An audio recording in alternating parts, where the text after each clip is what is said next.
Hi players, bonjour from Paris. My name is Asaf and welcome to my channel Easy Board Games. Today we're going to have the ultimate review for Dark Ages that was designed by Novac and Adam Kwapinski.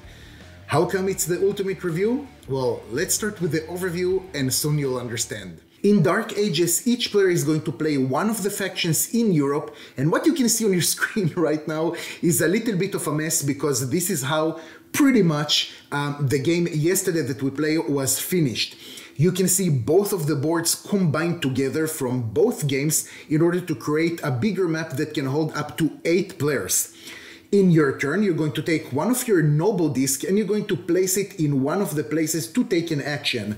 We have relatively a limited amount of actions. We have over here 5. One of them is to recruit the different units. The other one is to do maneuver. That means moving the units from one area to another and possibly trigger a combat. We're going to have research. That means that you'll be able to take one of the technologies that you have in your hand and place it, as you can see right over here, in order to have some advantages. Or you will actually be able to advance your military technology, and that means that you're going to add one of the cards right over here on one of the different units, and we have 3 over here: infantry, archers, and also the cavalry. The next action that we have is development of culture, where basically you're going to take one of the cards that you have over here in this card market, and that depends on where your culture marker is situated.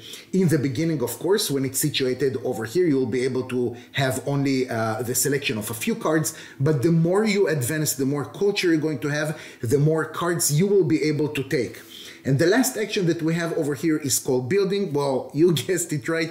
You'll be able to build different things like more cities, farm, churches. You will be able to increase some keep level that will help you again in combat when you're being attacked or when you're invading adjacent provinces. And also you'll be able to build some of these production buildings that when you're going to pass, you will be able to produce more resources. Now, it depends on how many players you are, but usually if you are 4 or more players, you're going to have 4 discs at your disposal. That means 4 nobles, 4 workers, right? Because this is at its essence, it's going to be a worker placement game. Sort of, it's a mix, don't worry, we'll get there. Or when you just want to pass, you will basically trigger a small procedure where you're going to take back all the nobles that you have spent during this round. You'll be able to sell some resources and receive some culture, and that depends on which resource you're going to sell, if it's going to be iron, stone, wood, or leather. And also it depends how many resources you will be able to sell according to how upgraded your warehouse is. So really there's a lot going on in this game, really interesting choices. The game is going to be finished in 3 possible ways. The first one is if all the cities, and we have a limited supply, again depends on how many players you're playing. If all the cities have been built, we're going to trigger the end of the round. If all the churches have been built, it's going to trigger the end of the round as well. And if we have depleted this deck of cards that we have over here, those are the different culture cards that hold different technologies, advisors, and so on. That will also trigger the end of the game. But this is something that really rarely happens, to be honest with you. I've never seen this deck of cards being depleted. So mostly the game is going to be finished either by building all the cities or by building all the churches. Now, this was a really super quick overview of Dark Ages because there is a lot to cover over here in this game. If you want to see how this game really works, how to play this game, I did a video not long time ago. Feel free to check it out on the channel. But let's start with the actual review, and that is the ease of learning the game, the rulebook, and so on. So I find Dark Ages, even though there are a lot of components, a lot of moving parts in this game, I find it relatively an easy game to learn and also to teach, which is not less important. Yesterday, for example, we had 2 new players for this game. One of them is more of already a heavy player, so that was a little bit of less problem for him, but the other player was relatively new to board games. And even though I managed in a foreign language to explain the game in 40 minutes, again, I find it relatively quick, especially for this type of game. The rules are very easily explained, especially because we have 5 simple actions, and we'll talk soon about the reactions because it's going to concern some downtime that we have over here. But the actions themselves are very simple to understand. The depth behind it is a little bit more complex, of course, because you want to be the most efficient as possible. But when we're having simple actions, then the game is relatively easy to learn and to play. Moving on to basically the second part of the rulebook, and this is something that we're already going a little bit more into the game itself. So the first part of the rulebook is just explaining to you the base game itself. The second part of the rulebook has modules. And when I'm talking about modules, I think there are pretty much, I don't know, I want to say at least 10 modules, if I'm not mistaken, per box. So that is a lot. Now, I know what you're thinking, wow, 10 modules, that is a lot, and probably it's going to be difficult to integrate it in the game, but the thing is that it's not at all the case. For example, one of the modules is basically taking both of these boxes, so just in case, well, not in case because I failed to mention it, but each one of these games is a standalone game by itself. So let me take you back to the camera, but what we can see over here is both of the boards combined. Let me separate them. What we can see over here, it's Dark Ages Heritage of Charlemagne, and on the other side we have the Holy Roman Empire. When you're flipping this board to the other side, you're not going to have the map cut like we can see over here. It's actually a full board with a little bit different of art. Again, I don't want to flip the board right now, but trust me on this. Also, what you can see over here with this sculpture track, when it's combined together to create one huge one, but if you're flipping it to the other side, everything is much smaller, and of course some rules are going to change. Why am I saying this? Because one of the modules is actually taking both of these games and combining it together. I thought it's going to be kind of a hassle, but to be honest with you, it went really smoothly. Also, you're going to have different modules with different levels of complexity, let's say, to integrate it in the game. But I think that maybe the most complex one will be playing with, I want to say the heroes, but it's not heroes, something else. Basically, you can bring some people over here, some leaders, some generals that will enhance the gameplay itself. This is maybe the most complex module, I want to say, that is integrated into this game. So maybe not in the first few games that you're having, but even that they're writing in the rulebook that it's complex, it's not that complex, to be honest with you, especially if you already know the game pretty good. Other modules that we have over here, well, first of all, we have the solo mode, that they call it a module, but the solo mode that was designed by David Turczi is also something that is happening over here. I'm going to talk about it a little bit later, further down the video. But the other modules we have here, the big buildings, which is basically those miniatures that are coming into this game with special cards that you'll be able to acquire either from the market, or this is going to be one of the cards that your faction started with.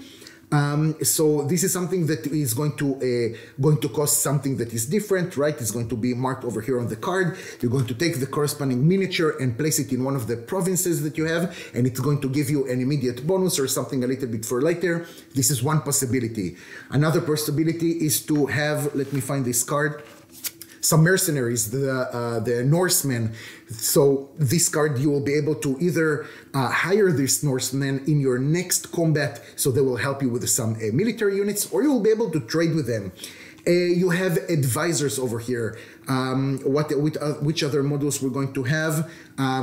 Grand Campaign, which is actually something that I highly recommend using, especially when you're combining both of the boards together, because some players are going to be a little bit distant from each other. This Grand Campaign, I think it's called like that, Grand Campaign cards, will be able to give you the possibility to play it when you're doing the maneuver, and then actually a little bit teleport yourself to a completely different region.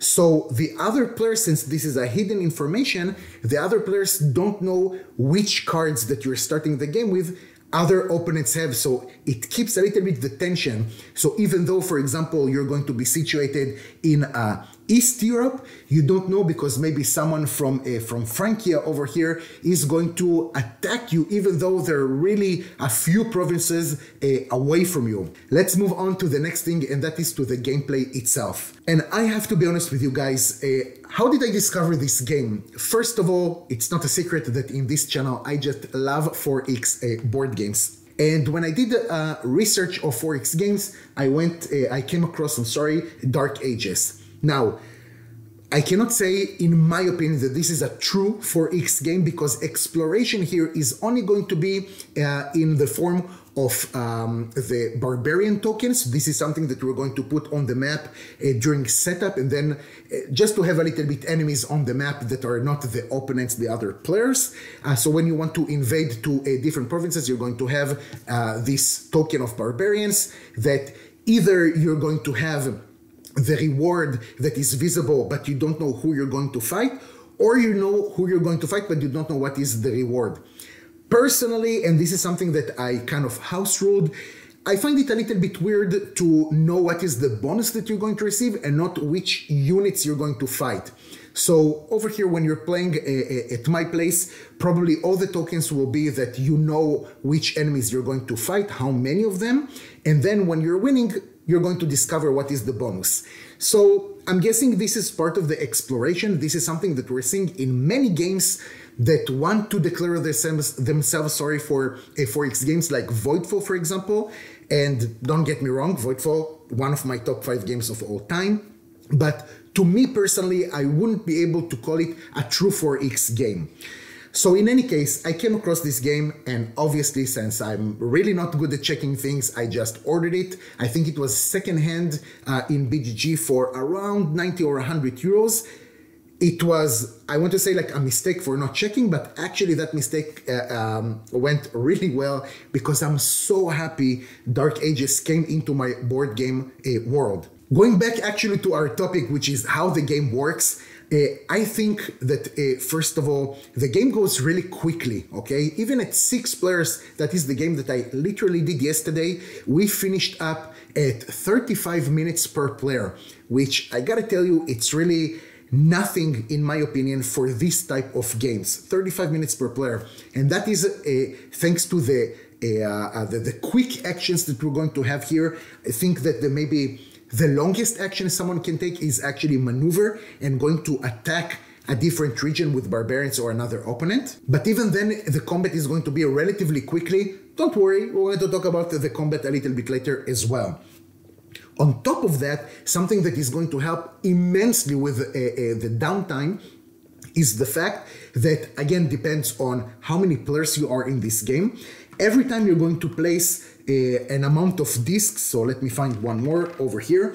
For example, if someone is going to place a 4th disc over here, just like this, then the lowest disc that we have is going to be pushed outside.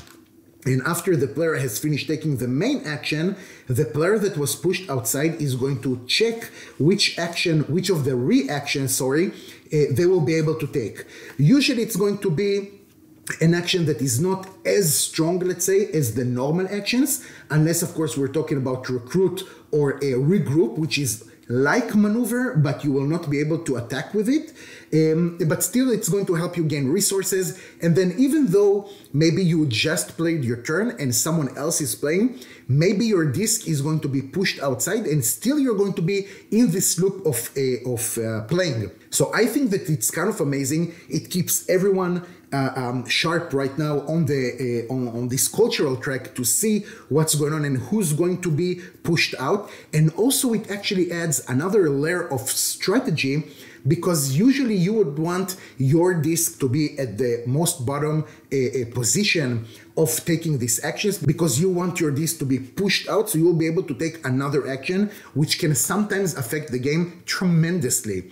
So downtime, check, almost doesn't exist over here, which I found really amazing. Now, if we need to define it a little bit, I would say that this is mainly a Euro game, because at the end over here, you're going to count a lot of points. At the end of the game, also, you're going to have a list of what you're going to score for.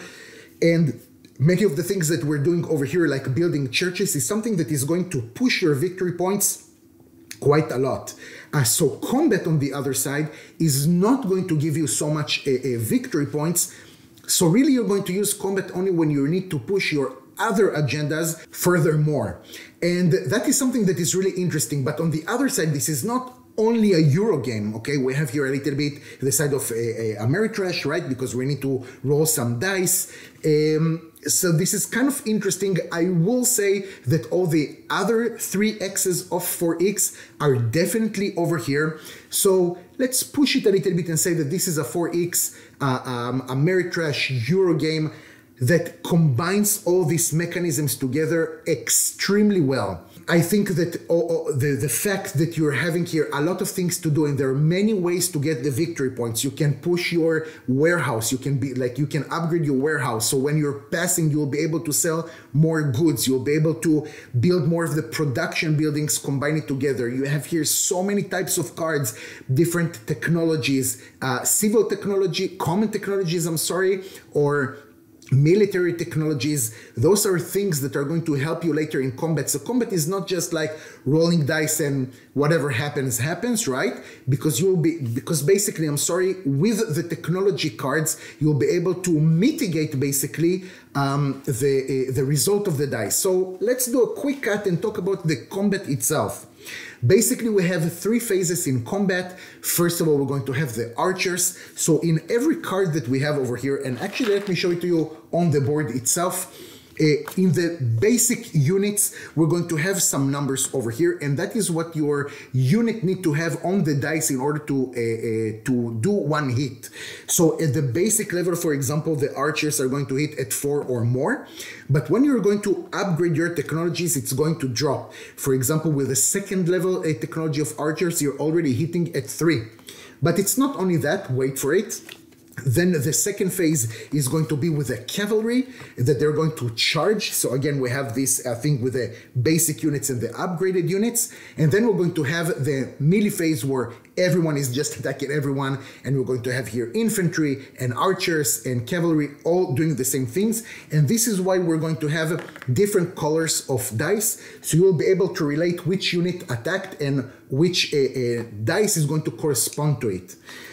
Now, at the end of combat, because you're going to have only 1 round of combat, right, the 3 phases, then we're going to see what is I a little bit forgot the term, but basically we're going to see who has the highest, I want to say army strength, but I'm not so sure, and that depends also at the level of your units. Now, the barbarians are going to stay at 1 always, but over here with the technology, you're going to go to number 2, if it's the 2nd technology, or number 3, if it's the 3rd technology. And that means that each unit is going to be worth that military strength at the end of the combat.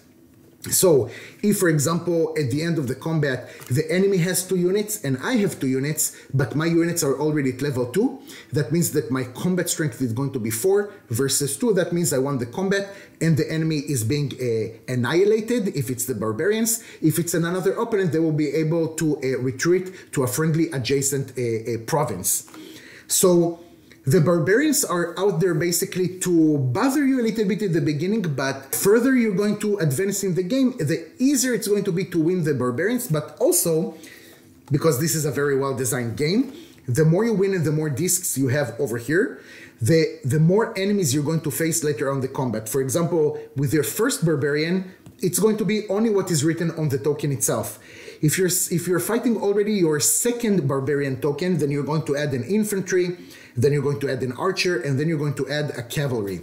So this is maybe here to prevent the players to just quickly upgrade their technology and then just rush and take as many provinces as possible, because at some point when you're passing, if you're controlling 50% or more of a certain region, that means a few provinces in the same color, you'll be able to claim a title card, which is something that you will be able to exhaust in the next round 1 time until you're going to pass, to do the same action twice. Guys, I don't want to waste too much of your time to explain to you all the mechanisms over here, but there's a lot of going on. But what I like over here is that the game is relatively simple. So after 1 round or 2 rounds, you already understand what's going on. Let's move on to the next part of this review, which is the components of the game itself. So it's nothing too much out of the ordinary, but I got to tell you that I like how it looks. The miniatures are relatively well detailed, so let me show it to you on the other camera. It's relatively nicely detailed, what we can see over here with the cities, and later if you're building even a keep that is level 3, you're going to have this small tower, which is excellent. You have the different buildings in the different colors, so it's going to be a little bit easier to see which resources you're going to produce. And then the soldiers themselves, the units themselves are really, it's something nice, not out of the ordinary. It's not going to be crazy miniatures, but that's okay because the price of the game is relatively fair. I think that for the content that you're receiving in this box, even because the second game, Dark Ages, that I bought just to have this possibility to play up to 8 players, I think I found new in shrink for 70 euros or something like that from Germany, which was, for me, it's a super good deal. And I think I even saw an American website that are having a deal for 50, 55 euros, which I think is really a true bargain, if not to say it's a steal. So I think that the amount of components and the way the components are, I think that it's really worth the money. Okay, yeah, so the resources are just these tokens. I mean, you can, I guess, find on Etsy or something like that, upgraded resource or something, but I really don't think there is a point to that because already this game is kind of a table hog. So let's, after praising this game so much, let's talk about the things that I a little bit liked less. First of all, the maps themselves are pretty huge. Now, when you're playing only with one board, that means one core game, that is not so bothering, but on the other side, when you're combining both of them, that is huge. My table is 213 centimeters on 113 centimeters, and yesterday, actually at 6 players, not even 7 or 8, we almost didn't have place.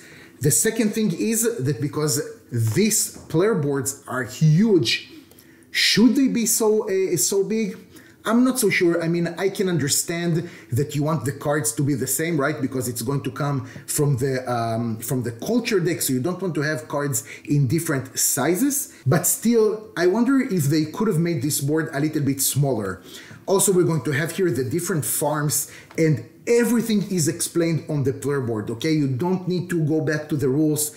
Every time you're going to build something, they're going to tell you what is the cost, what is the effect, what happens in combat. So I do see the advantage, but on the other side, if you would like actually to combine both of these boards, then you need to have rather a big table or just to put another table next to it. I'm guessing they could have made the boards a little bit smaller, but to tell you that it's a deal breaker, no. I mean, when you're having 8 players at your table, you do need to have a little bit of more space from when you're playing only 4 players. That makes sense, right? The second thing, I'm sorry, that I didn't like is that it feels that some of the things over here in this game are not really well balanced. I feel that some of the factions have really good starting cards. For example, the faction of Mercia that is going to start obviously in England is super strong. They have a card, like a common technology card, that when they're playing it, they can immediately move one of the barbarian tokens that is adjacent. So that is something that is going to help Mercia basically immediately do this thing, because playing the first common technology card doesn't cost you anything. Then later to upgrade or to play military technology, you will have to pay 1 gold, which is really a resource that comes to your hand rarely. But they will be able to claim almost immediately a second province in their region, and then pass and receive the title card that in the next turn will allow them to already have 1 more action. So that is quite strong, and it feels that the other factions don't have such strong cards to begin with, at least. Other cards over here that you'll be able to acquire later as advisors, for example. Let's take this example. They will be able, for 1 action, that means placing one of their nobles on this card, to not only remove a barbarian token, but also to move an army to this region. So it's even stronger than what Mercia had because they don't even need to waste a second action to move there. They're immediately going to claim it and they will be able to have a control over this region, over this province, I'm sorry, and again claiming this title card and so on. So these kind of cards are much stronger than other cards that we have on the table. Now, I don't know if it's really possible to have a completely balanced game, but it feels that maybe with some of the cards, instead of only giving you bonuses, maybe they could have done that it's going to cost you like one more thing. For example, if you want to play this advisor or other strong advisors, you'll need to deplete 2 of your nobles. Look, I'm not a game designer, okay, very far from it, but I do play kind of a lot of games every month, even every week. So I think that a few things could have been a little bit more balanced over here with these games. Yeah, you can house rule everything, okay? You can say, okay, this is a little bit too strong, let's not play with it with the next time. But at the end of the day, we don't want to house rule too many things, right? We want to have a final product. I tend to be a little bit more forgiving to Dark Ages because I think that the total experience that you're receiving, even just from one game playing at 4 players, the experience is so good that these type of things don't bother me too much. Now let's talk about the number of players and what do I mean.